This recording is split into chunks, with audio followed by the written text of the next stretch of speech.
atol sa pagsaulog sa tinuig nga pahiuli o Healing Festival sa probinsya sa Siquijor, ang mga kabumbiruhan dinhi sa probinsya sa Siquijor nga gipanguluhan ni Fire Superintendent Marlito O. Buyoro, Provincial Fire Marshal, gideploy dinhi sa Mount Bandilaan Nature Park aron sa pagsiguro sa seguridad ingon man sa kalinaw ug maabtikon nga pagresponde sa unsa mang kakulian ang posibleng mahitabo atol sa pagpahigayon sa 5 kaadlaw na kalihukan sa Semana Santa. Inyo usab makita ang pag-activate sa BFP Fast kon First Aid Service Team aron sa paghatag og alalay sa mga katawhan ingon man sa pagresponde sa emerhensya uban sa mga kabombiruhan ang ubang humpong sa mga security forces dinhi sama sa pulis, Philippine Coast Guard, Philippine Army, mga miyembro sa PDRRMO, ingon man sa mga orases o mga kawani sa DOH. Ang naggalain-laing aktibidades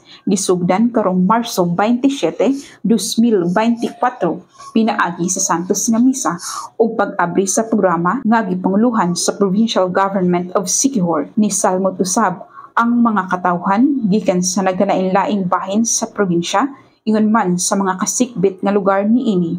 Ang Siquijor unang nailay isip sa pagpanambal.